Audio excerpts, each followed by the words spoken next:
Hello everyone, and welcome back to my channel. In today's video, I'm going to teach you how to make the simplest, most beginner-friendly bucket hat that you've probably ever seen on YouTube. So we're going to get right on into it. For your materials, you're going to want a 4mm hook, or one that's a little bit smaller than the yarn that you're going to use. You're also going to need a pair of scissors, anything that's sharp enough to cut through your yarn. If you've never crocheted before and you just have like dull scissors, they're probably not going to work as good. Of course, you can make it work if you have nothing else, but I do recommend just getting like a cheap pair of fabric scissors. Then finally, you're going to need your yarn. The one that I have here is a 100-gram skein, so it's pretty small, nothing too big or anything crazy, and I'm using 2 of these. These are, I would say, a weight 3, just because they're a little bit thinner than your normal yarn is. You want either a weight 3 or weight 4, which it would usually say right on your package. Mine I actually don't think says it because this is pretty old. I actually got it from somebody's garage sale. I'm using 2 of these, and that is literally all you're going to need for this project. Now for your actual yarn, you're going to start with something called a slip knot. Try and make this as easy as possible for people who have never made one before. This is called the tail end of your yarn, just the piece that's like hanging out that you're going to be pulling from. You want to use your left hand or your non-dominant hand to hold the tail in between your thumb and your pointer finger. Using your other hand, your regular dominant hand, for me that's my right, I'm going to pull it and use the rest of my fingers on my left hand to make this like half circle, like little oval shape, holding it kind of like this. So I'm using my thumb and my pointer finger on my right hand. The way that I like to make it is I flip to make a figure 8. I'll do it again to show you. Take your 2 fingers here, flip them away from you to create a figure 8, and now using your thumb and your pointer finger, grab the tail end, but make sure you do not let go of it with your left hand, and just simply pull it straight on through. Now if you need to pause and go back through that part, go ahead until you get it right, but that is just a super easy and like perfect slip knot. From there you want to take your hook, and again, mine is a 4mm. If you have a 5mm, that will still work. It just might have bigger holes as you're like making your hat. Try to go a little smaller. 4mm is good. Even a 3.5 will work. Take your hook, and if you're right-handed, you're going to hold it with your right hand, and then just vice versa if you're not. And hold it with your thumb kind of on the flat part here of the grip. At least this is how I like to hold mine. Using my non-dominant hand, I'm going to hook onto the slip knot. So put it straight through like this, and then pull nice and tight with your tail here. Now from this point, you're going to drop the tail. You're done with that. You just want to make sure that you can slide this part comfortably up and down your hook. You now want to take your actual yarn, so the piece that's connected to the ball, and find out what feels the most comfortable for you for holding it. For me, I like to wrap it around my pointer finger and then over top of these other fingers like this. So essentially giving myself a way to control how tight it is. I then use my thumb and my middle finger to hold onto the tail so I can pull it as we're going through. So essentially you're going to find what you're most comfortable with. For beginner, I recommend you start like this just because it's super easy and it lets you control the tension, which we'll get into in a minute. So typically when I would do a bucket hat, I would do something called a magic ring, which a lot of experienced crocheters hate doing, so we're just going to avoid it entirely. I'm instead going to show you how to make a chain ring, which is a little bit easier even if the finish isn't as perfect as the magic ring is. So you want to get your yarn, hold it again however you feel the most comfortable, and what you're going to be doing is lightly pulling on the tail and holding the rest of your yarn in place to gently pull it through.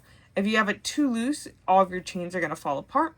And if you have it too tight, you're never going to be able to hook back through it. So go back to your starting position. And I'm going to show you how to do a basic chain. Essentially, as you can see, your hook here is going to be totally parallel to your yarn. What you want to do is yarn over top of the hook like this. And then spin it so your hook is facing towards the yarn. Then from that point, all you're going to do is pull it straight on through the loop that's already on your hook. And that is one singular chain. We are going to make 4 total for our chain ring here. So that was 1. Nice and slow again. Yarn over, turn, pull it through for 2. Then again, yarn over, pull it through for 3.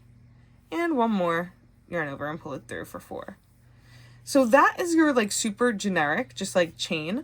A lot of projects are going to have you start with this, so make sure you're nice and familiar and make sure yours looks as close to mine as you can possibly get it before you continue with this part of the project. So I'm going to give you another vocabulary term here. What we're going to do next is a slip stitch. So as you have your chains here, the one all the way next to the knot is your first chain. So we would call this chain 1, chain 2, chain 3, and through chain 4. You want to put a slip stitch through chain 1. So to do that, I'm going to make sure I'm holding my yarn the way I like it first. And then I'm going to take my hook and push it straight through this knot here. So straight through chain 1. And if you end up having like a little piece hanging over, I think you can see it here.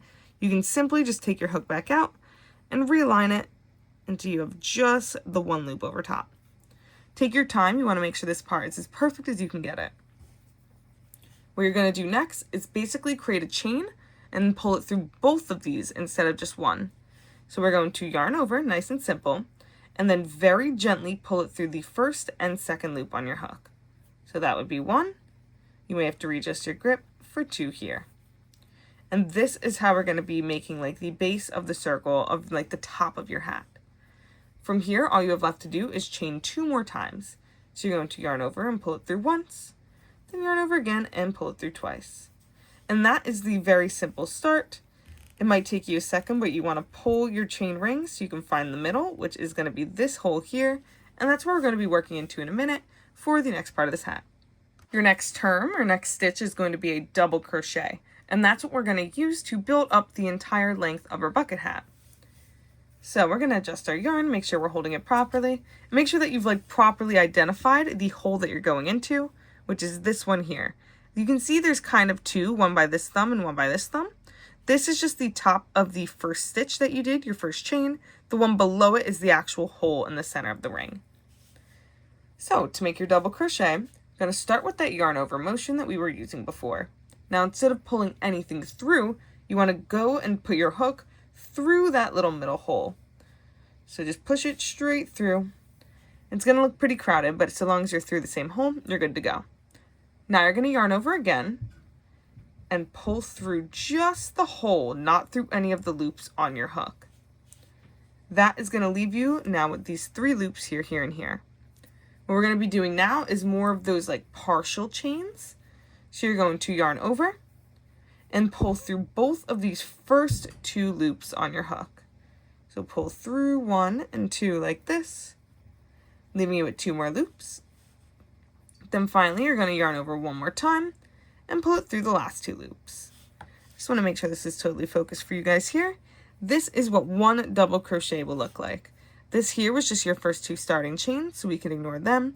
This is the double crochet, and what we're going to do is make 8 total into this ring here. So we're going to do another one, and I'm going to do it pretty slow, at least for the first couple, and then what we're going to do is start going a little quicker through the rows. So yarn over and insert through this hole, which should be easier to see now that your first one's done. Once you're through, yarn over again and pull through, leaving 3 of those loops left on your hook. You're going to yarn over again, pull it through 2, yarn over again and pull it through 2 more, and that is another double crochet. Just to give you more of the anatomy, what you've essentially done is you've wrapped the yarn around itself twice for each of these. So the top is like this little braided part of the chain, and the sides is like what your double crochet looks like. When it's done, it's going to lay flat and be a big old circle for the top of your head to fit against. I just wanted to show you guys where we were at now so you get a good idea of what you should be looking at. I'm doing 1 more together, and then I'm going to have you do the rest by yourself. Take your yarn, yarn over once, and then insert inside of that loop here. I'm pushing the tail out of the way. Normally I'd weave it in, but I don't want to confuse you guys, so you can just push it back and we'll weave it in later. Yarn over and pull through. With 3 loops on your hook, you're going to yarn over and pull through 2. And finally yarn over and pull it through 2 more. So by this point you will have 3 double crochets. You're going to make 5 more to have 8 total, and then I'll meet you here to show you how to end off your row. So when you have all 8 double crochets, you're going to have a piece that looks like this. It's like not a fully completed circle yet, but it will be soon. For now, you should just be looking at this like almost half circle, almost complete circle.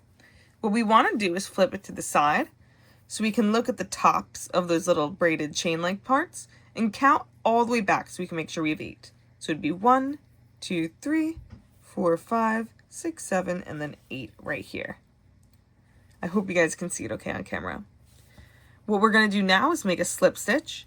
So you want to take your hook and slide it not through any of the tops, but through the side here, the side part of that stitch. So it should look like this when you push it through. As you can see, it's almost like there's 2 loops on top of your hook, just because it's through the side of the double crochet.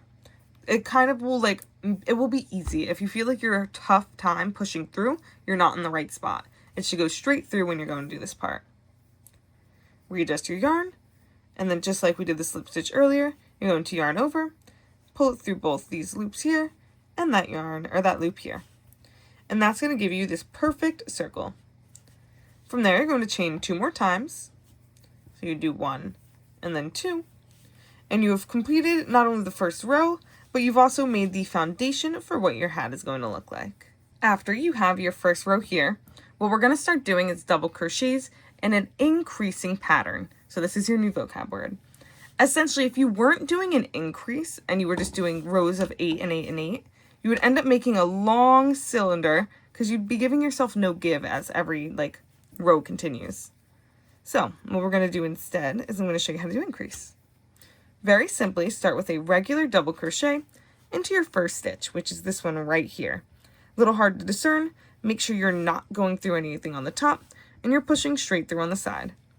And then to take it nice and slow, yarn over, push through right here, yarn over and pull through. With 3 loops on your hook, you will yarn over and pull through 2, then yarn over and pull through 2 more. Now instead of moving to the next stitch, we are going to place 1 more double crochet into the same stitch we just were in. So yarn over again, insert, yarn over and pull through, then yarn over, pull through 2, and yarn over, pull through 2 more. What we need to do now is move to our next stitch, which is this one right here, and do the exact same thing. So do 1 more with you, and then have you guys finish it up. So we're going to yarn over, insert, yarn over, pull through, then yarn over, pull through 2, yarn over and pull through 2 more. Same thing into this exact same stitch, yarn over, push it on through, yarn over, pull through, then yarn over, pull through 2, and pull through 2 more. By the time you are all the way around, you will have 16 total double crochets. So when you're done, I will meet you there and show you how to finish off your row. When you have 16 double crochets, your piece will look like this. Now you simply just want to go find the first one that you made. So you can count 1, 2, 3, 4, 5, 6, 7, 8, 9, 10, 11, 12, 13, 14, 15, and 16 is here. So I'm going to make a simple slip stitch through that 16th double crochet. Remember, you want to go through on the side like this. You do not want to go through on the top. So insert your hook through, and then you will yarn over, pull through 2, and pull through the last one. So this is the foundation of our little bucket hat here. And what we're going to do is begin this next little pattern. So remember, the first row was just 8, second row was 16 because we doubled it by doing 2 in each stitch. In the next row, we are going to be doing 1 double crochet into 1 stitch, and then 2 into the following, and repeating that. So start with chain 2. Into your first stitch, do 1 double crochet. And then into your second stitch, we're going to be doing 2 double crochet. So make sure you're skipping this one and going to the next one here. And remember, if you need to go back and rewatch how to do any of this, make sure you rewind the video. You can always leave me a comment if you need some help. So that is what it looks like for this pattern. You have your 1 double crochet into the first stitch, 2 into the next. I'll do 1 more round with you, and then I'll go all the way around and show you how to finish it. So into the next stitch here, you'll do 1 more double crochet, and in the following you'll do 2. And what this is doing is it's very slowly building out the top of the hat, so the part that will sit on your head without making any ruffles or without it folding up on itself. So when you are done with this row, you will have 24 double crochets, so make sure you count and I'll see you then. After that row, your circle should start to be getting pretty big. You must want to push it down so that way it stays nice and flat, and this is kind of where we're going with our project. So we're going to find that first double crochet we made in this row, which is this one right here. Make sure we are going through on the side and slip stitching into that. Same way we've done it for the other rows. So what we're going to do next is chain 2. And for this part, because this is where the pattern starts to like really lay itself out, instead of doing 1 and then 2 double crochets, we're going to do 1 double crochet, 1 double crochet, and then 2 double crochets. So very slowly expanding. To show you and like actually do it with you, we are going to do 1 double crochet into our first stitch here. Nice and easy. 1 double crochet into the next stitch here. Again, super simple. And then 2 double crochets into the next stitch here. So we'll be doing 1 and then 2. And for those of you keeping track of how many stitches are in a row, this time, if your last was 24, you will have 32 all the way around. Essentially what you're doing is you're adding 8 more stitches to every single row, so it's very steadily building itself out. So I'm going to meet you guys at the very end when you have 32, and then we'll continue with the pattern. Alright, so let's quickly close this and then I'll explain how to do the rest of the pattern to make sure that this fits the top of your head. So find the first double crochet you made, go into the side, not the top, and quickly make your slip stitch. Again, you should have 32 in this row. You will do chain 2 here. I'm just going to give you a quick explanation of how to make this part fit your head. Because if you're making this for like a little baby, you're kind of already at the point where you're done. But if you're going up like sizes through children, teenagers, adults, you're going to need to make this bigger. So essentially what you're going to do is for every next row, you're going to add 1 more double crochet before you do your 2 in 1 stitch. So if we just did 1 and 1 and then 2, your next row you're going to do 1, 1, 1 and then 2. So to write it down numerically, it would be like 1, 1, 2, 1, 1, 2. Next row, 1, 1, 1, 2, and so on and so forth all the way through. So I'm going to make it fit my head, and I'm going to let you know the amount of rows it takes for me, and like 1 second for you. For me, it's going to take until I get there. And then the other scene, which has become a big meme now, is... So I am back here after 9 total rows, so my last row being 72 stitches, to show you the size of the base for the hat that's going to fit on my head. So for comparison, I have pretty average size hands. This is just bigger than one of my hands. You can just line it up to the top of your head and make sure you want it to fit that way. I have not done my slip stitch yet because I wanted to start off fresh here to show you how to start building out the length of the bucket hat. So same way we did everything earlier. Find that first stitch you made and just do a slip stitch to close it up. And even though we are changing up the way we're doing our stitches, we're still going to do 2 chains in between our rows. So just 1 and 2. Now, luckily for everybody, this is by far the easiest part because you don't have to count anything. All we're going to be doing for this point onwards until we have a long enough length is doing 1 double crochet in every single stitch.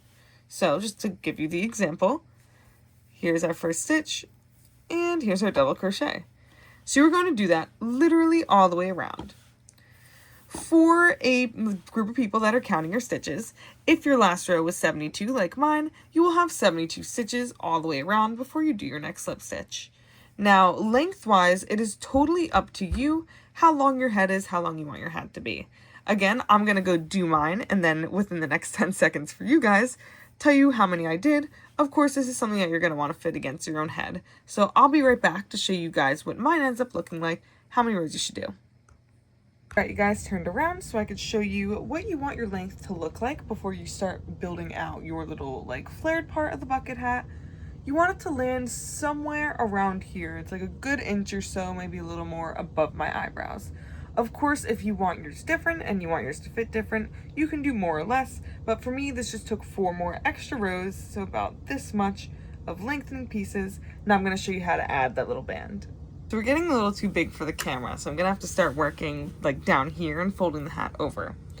What we want to do is kind of how we built out the top at the beginning, is start adding double crochets back so we can build out a nice base. So I'm going to reattach here. This was just my last stitch for the earlier row. We're going to start by doing 2 double crochets in every stitch all the way around. So if you remember, I had 72 stitches per each row, so that would be 144 double crochets total for this row. And of course, to give you guys our example, find our first stitch here. We're going to add 1 double crochet and 1 more into that same stitch. And what you guys are going to do is just repeat that all the way around. Remember, we're not really building out any more length, so be totally sure this is as long as you want your piece before you continue. And what we're going to do is maybe add about this many rows. We'll see as we go. But for now, just do 2 double crochets in every stitch all the way around. So before we close up our row here, I'm trying to give you like a good look at what your new part's going to look like. As you can kind of see, your cutoff will be about right here. And what we're building out is a couple more rows of length on the sides for that little visor. Now then, working our way back to the top, you're just going to find that first double crochet you made and slip stitch into it. Same thing we've been doing at the end of every single row. And then we're going to very simply chain 2. Now, following that exact same pattern that we did earlier, this time we're going to do 1 double crochet into the first stitch, which I'll do with you. And if you can remember what we did before, 2 double crochets into the second stitch. Again, exact same way we did it for the building of the actual like foundation up here.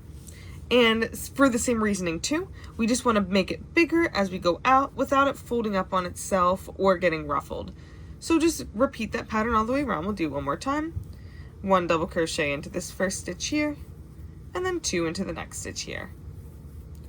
And then what I'll do, as per usual, is I will meet you at the end of this row. We'll close it up again, and we'll move on from there. Coming to our last couple steps here, I think I'm going to be done with mine after this row, so I'm going to show you how to cut it off. But if you were going to keep doing more, what you would do is do your slip stitch here to finish, and you will do a chain of 2. I just did 1 here to show you the next step, and then continue your next row doing 1, and then 1, and then 2 double crochets all the way around, same way you built up the first part here. However, I want to show you next how to finish off your piece. So as you can see, I only chained 1 here. Now I'm going to grab my scissors, and what we're going to do is we're just going to make a pretty small, like give yourself a little slack and make a nice cut here. You can toss the rest of your yarn out of the way. And to make a very simple knot, you are quite literally just going to pull up with your hook. So just, there you go. Pull it nice and tight to make sure it's knotted in place. And then facing towards the inside of your piece, I want to show you how to weave it in. So this is my preferred method, but many people do this many different ways. I kind of will just take my hook and put it through the backs of some of these stitches. So you can see I'm not pushing through to the front of the piece, just pushing through the backs of the stitches. Now I'm going to take this tail and pull it straight through. And sometimes you might have to go back and grab it a few times, but eventually it'll pull itself all the way through to the back. So you can see when your yarn breaks apart like this, sometimes it's easier to go in with your fingers, but once it's out of the way, it's out of the way and you're done. You can use that exact same strategy here to weave in this piece at the very top, or you can do another thing where I like to use my hook to make another knot. So again, going through the back of a stitch like this, gonna take it like I'm gonna make a chain and pull it through like so. Instead of going to make another chain, I'm just gonna pull it up and knot it. And again, you can either weave that in however you'd like, or you can just give it a nice little cut here. And now we can go look at the final piece. So while our hats probably have a few differences, they should look pretty similar to each other like this. Mine I only did a little bit so it wouldn't have these giant ruffles, but it still has that cute little visor look. And when I pop it on top of my head, as you can see, fits nice and tight, it's not going to go anywhere, and it covers me a little bit, like around the back of my head over my ears. I really hope you enjoyed this tutorial, and if this is your first ever project, I really hope you had fun. And if you want to try some more difficult versions of things like this on my channel, I've made jellyfish bucket hats, I've made beanies with bunny ears, I've made balaclavas with cat ears, I've done it all. So you can always go look at the rest of my channel, and don't forget to subscribe for more videos. Thank you all so much for watching. Mwah, bye-bye.